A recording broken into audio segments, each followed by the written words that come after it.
Karena memang relate ya sekarang, ya kita hidup di zaman digital gitu, digital age, maka apa namanya, banyak sekali yang bisa kita bahas terkait dengan misalnya tren-tren saja, begitu setiap hari tuh ada aja gitu yang baru. Nah itu adalah berupa bahasan komunikasi gitu kan, tren itu bisa kita kulik lagi, bisa kita analisa dengan pendekatan teori komunikasi tentunya begitu. Dan skop dari budaya komunikasi digital itu sangat luas. Oke, itu mungkin kita bisa lanjut ke yang selanjutnya nih Mbak. Boleh. Yang tentang massive accumulation of personal data.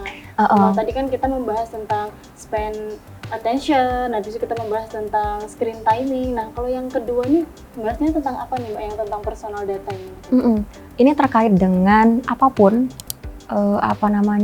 informasi yang kita upload di ranah digital. Ya katakanlah kita bikin story deh gitu, teman kita ulang tahun gitu, hai happy birthday gitu. Oh iya, orang di luar sana tuh tahu nih temanmu ulang tahun di tanggal berapa. Oh iya, ulang tahunnya ke 21 misalnya. Oh ya udah tinggal dihitung mundur aja, berarti tanggal sekian, tahun sekian dia lahir begitu kan. Ya udah nih, satu tuh informasi personal data atau data pribadi yang diketahui oleh satu orang gitu kan. Belum lagi misalnya di-upload lagi gitu. Oh iya, saya sekarang lagi di lagi di rumah teman saya tuh, kan dia ngerayain ulang tahun, di-tag lah alamatnya di mana gitu, misalnya di Wedo Martani begitu kan, dia nge-tag. Oh ya udah nih 2 personal data yang terkumpul di situ. Itu baru beberapa data yang secara tidak sengaja kita bagikan di ranah digital, dan itu nggak bisa kita take back, nggak bisa kita ambil kembali dan seolah-olah menghapus jejak itu di ranah digital, nggak bisa. Apapun yang kita udah langsung terupload gitu di ranah digital, biarpun kita sudah delete postnya gitu, itu tidak benar-benar terhapus. Karena sudah tersebar luas di mana-mana seperti itu ya Mbak? Iya, yang pertama. Lalu jejak digitalnya gitu, jejak digitalnya itu tetap ada begitu di situ, begitu. Nah sehingga informasi yang baik itu yang dengan sadar kita bagikan atau mungkin secara tidak sadar kita bagikan, itu mengakumulasi personal data yang tersebar di ranah digital. Bayangkanlah itu baru 1 orang gitu. Ada berapa juta pengguna Instagram, ada berapa juta pengguna X, TikTok dan lain sebagainya. Dan massive akumulasi yang sangat besar itu terkait dengan data personal kita di ranah digital itu bisa dimanfaatkan oleh orang yang tidak bertanggung jawab. Ya tentu ini motifnya adalah money ya, uang gitu. Motifnya adalah capital begitu, yang mana efek buruknya banyak sekali nih. Ini kita ngomongin distopia gitu kan. Banyak sekali. Bisa jadi tentang online scam atau penipuan digital, bisa juga dimanfaatkan untuk human trafficking, untuk menjebak orang lalu menjual orang. Itu banyak sekali kejadian-kejadian itu gitu. Yang tentu gitu, kita nih yang punya privilege duluan ya, mengetahui informasi itu, mengetahui ilmunya, karena kita belajar di ilmu komunikasi, sehingga kita setidaknya lebih aware deh begitu, dan berhati-hati terhadap apapun informasi yang ingin kita bagikan. Mana yang harusnya ini jadi konsumsi pribadi, mana yang ini menjadi konsumsi publik gitu. Karena seberbahaya itu. Padahal cuma sekedar nge-tag mungkin. Iya gitu. Kita merasa itu hal sepele, ternyata tapi itu berdampak besar bagi banyak orang seperti Betul. itu. Mungkin itu awalnya buat senang-senang aja ya. Oh ya ulang tahun nih, seneng gitu kita membagikan cerita kita hari ini, teman kita ulang tahun dan lain sebagainya. Tapi kan kita nggak tahu begitu. Apapun bisa terjadi di ranah digital, apapun bisa di-collect dan dianalisis tuh datanya menjadi bahan bagi orang yang tidak bertanggung jawab tadi untuk justru merugikan kita gitu sebagai pemilik data personal itu. Berarti tentang massive accumulation of personal data ini tadi, tentang apa yang kita share ke dunia digital yang mana harusnya lebih kita pilih-pilih lagi sehingga kita tidak membahayakan diri kita sendiri, seperti itu ya Mbak? Betul. Itulah kenapa kan kita membagi media sosial katakanlah atau mungkin aplikasi atau platform gitu, kita membagi itu kayak ngupas kulit bawang istilahnya. Kalau di ranah psikologi komunikasi itu proses penetrasi sosial begitu, seperti mengupas kulit bawang. Artinya begitu, kulit bawang terluar mana yang boleh kita bagikan, atau mungkin semakin dalam kita mengupas kulit bawang itu, maka semakin kecil circle yang hanya mengetahui bagian kulit terdalam kita begitu. Jadi yang seharusnya begitu hal-hal yang sifatnya pribadi yang sensitif atau mungkin yang tidak seharusnya dibagikan ke publik begitu ya, harusnya kita keep it private aja. Cukup untuk kita pribadi aja Yang konsumsi, bukan iya. untuk konsumsi publik seperti itu ya Mbak. Oke. Terus Mbak, kita lanjutin nih ke Internet of Things, ternyata banyak sekali ya Mbak. Banget. Aduh, Benar. benar-benar kita tuh harus aware banget nih tentang hal ini. Seperti itu. Kalau untuk Internet of Things-nya sendiri tuh bagaimana Mbak? Kalau ngomongin IoT ya atau Internet of Things, logiknya sih apapun, apa tools yang kita punya sekarang itu selalu dikaitkan dengan internet. Apapun deh gitu, CCTV, lalu vacuum cleaner atau alat detect voice kucing misalnya. Ngomong kucing ini dia lagi ngapain sih, lagi sakit atau lagi lapar atau lagi pengen tidur begitu. Atau apa lagi? Ada juga tuh detek tangisan bayi Mbak. Detek tangisan bayi. Apalagi ya, banyak banget deh, smart TV misalnya begitu yang sudah connect ke internet. Banyak sekali begitu, apapun sekarang dikonekkan, dihubungkan begitu ke internet. Karena basically penemuan teknologi itu adalah untuk memudahkan hidup manusia kan begitu. Ya, itu tujuan mulianya begitu. Tapi ada impact negatif yang hadir setelah penemuan itu justru gitu kan. Yang mana ketika kita sudah mulai terbiasa dengan apapun dikaitkan dengan internet begitu, kemudahan yang kita terima terkait dengan alat-alat yang terkoneksikan ke internet, maka kita menjadi cenderung untuk tidak menghargai apapun yang tidak terkoneksi ke internet. Iya benar-benar. Jadi semuanya tuh jadinya manusia mengandalkan sekali dengan kita jadi balik lagi ke teori determinisme teknologi tuh, kita jadi ketergantungan. Iya, yang mana akhirnya teknologi mengendalikan kita, bukan kita yang mengendalikan teknologi. Betul, belum lagi kalau misalkan kita ngomongin tentang lanskap Indonesia ya, teknologi Indonesia begitu, yang mana sepertinya belum merata begitu, kecanggihannya. Mungkin di daerah tertentu, kita ngomongin Jogja aja deh gitu kan. Jogja aja kan di bagian tertentu itu ada yang sering mati lampu gitu. Tapi di bagian lain gitu yang nggak masalah gitu dengan mati listrik, atau mungkin terkait dengan digital divide belum lagi begitu, daerah-daerah 3T. Nggak usah 3T deh, di Jogja aja begitu digital divide-nya juga cukup tinggi begitu kan. Maka kehadiran Internet of Things itu bisa jadi menghadirkan masalah begitu kan. Kalau misalkan sering mati listrik tuh gimana tuh? Berarti kan kita off production gitu, mau nonton nggak bisa gitu kan, mau ngapa-ngapain juga susah, wifi juga ikut mati begitu kan. Banyak sekali itu justru menjadi penghambat gitu. Kita dalam beraktivitas seperti biasanya, padahal dulunya ya nggak apa-apa aja kok misalnya mati listrik, ya udah banyak alternatif gitu, kerjaan lainnya gitu kan ya. Kalau zaman sekarang mati lampu cuma sebentar aja udah, aduh ini kenapa mati lampu? Udah keliangan, betul banget gitu. Bukan hanya wifi yang mati, tapi kayaknya provider juga ikutan ngadat ya. Semuanya nih semuanya terganggu banget kalau mati lampu. Oke, itu tentang Internet of Things ya Mbak. Iya. Kita udah bahas 3 nih Mbak. Masih ada 2 lagi nih. Mau lanjut nih? Lanjut nggak ya? Lanjut dong. Lanjut, oke, baik. Kita bahas yang keempat nih Mbak, robot using artificial intelligence. Itu kayaknya tentang AI ya Mbak ya? Betul, AI ya. Kamu tahu lah begitu ya, mahasiswa sekarang kayaknya sangat akrab, akrab banget deh dengan teknologi AI begitu. Katakanlah you name it lah, ChatGPT, Gemini, Bard. Ya kan, yang using AI begitu, tools yang memudahkan kita gitu dalam bekerja, dalam menulis, dalam banyak hal sih Mbak, membuat tugas, dalam banyak hal begitu. Itu baru basicnya adalah akademik ya gitu kan. Tapi belum banyak lagi AI yang bersinggungan gitu dengan aktivitas kita sehari-hari.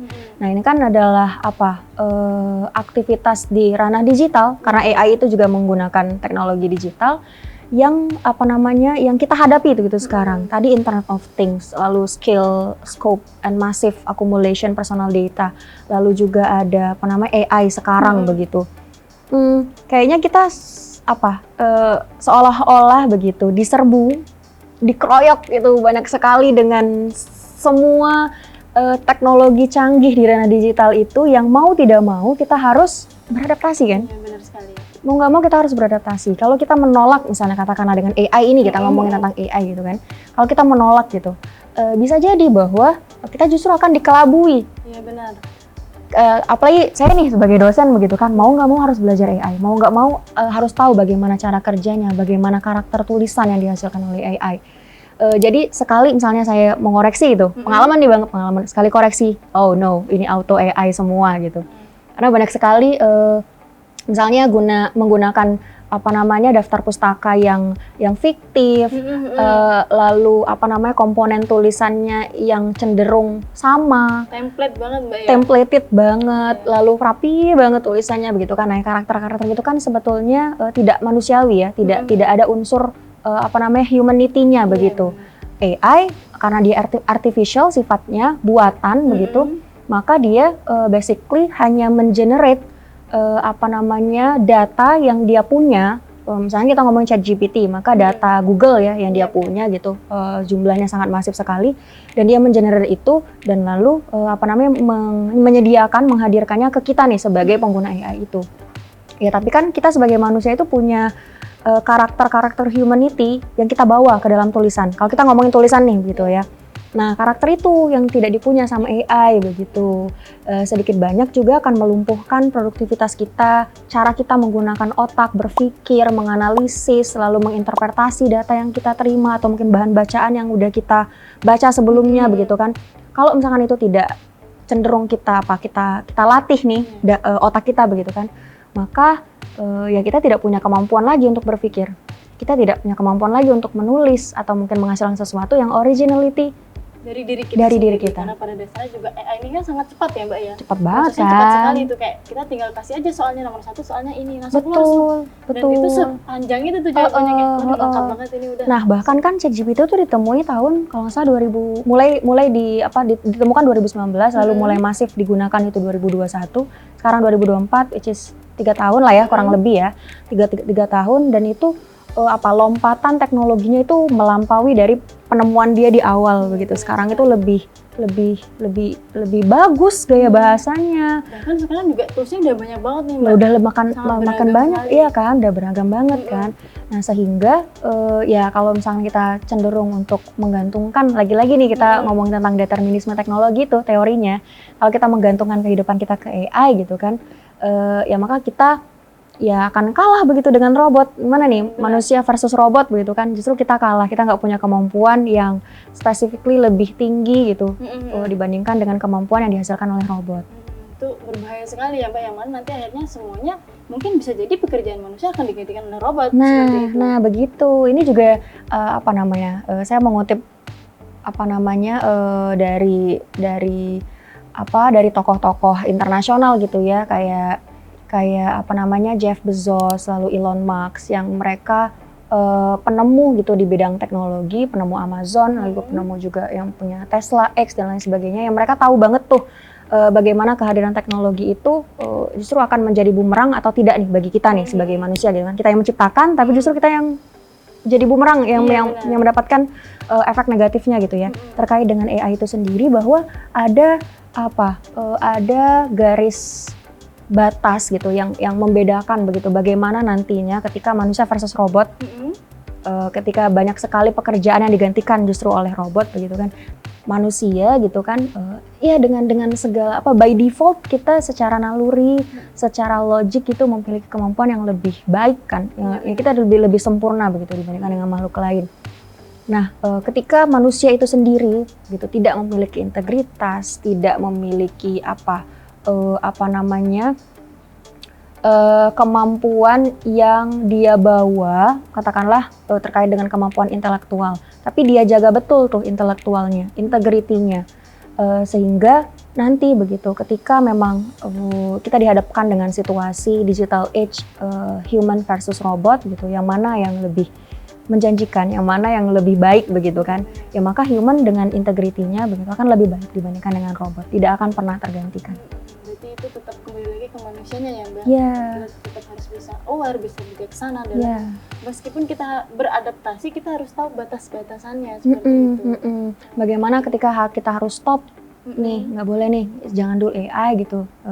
Ya namanya belajar, nulis gitu, ya apa adanya, jelek ya jelek, berarti itu kan proses belajar ya. Benar. Itu berarti kita punya waktu untuk improve tulisan kita, untuk baca lagi dan lain sebagainya, dan itu kan bisa mengasah gitu kemampuan kita dan menjadi diri kita yang lebih baik lagi ketika kita mau belajar. Proses belajar itu tuh kan panjang. Benar sekali. Karena dan kalau levelnya kita menggunakan AI kan kita nggak tahu nih kesalahannya di mana. Nah seperti betul, itu. nggak ada proses di situ Iya, kan, selain benar. proses memasukkan prompt. Iya benar sekali. Iya. Yang nanti kita pelajari pro-nya biar lebih baik lagi seperti itu. Iya, benar. Oke, kita bisa lanjut ke yang terakhir nih Mbak, berarti Mbak tentang genetic engineering. Nah kalau itu tuh tentang apa nih Mbak?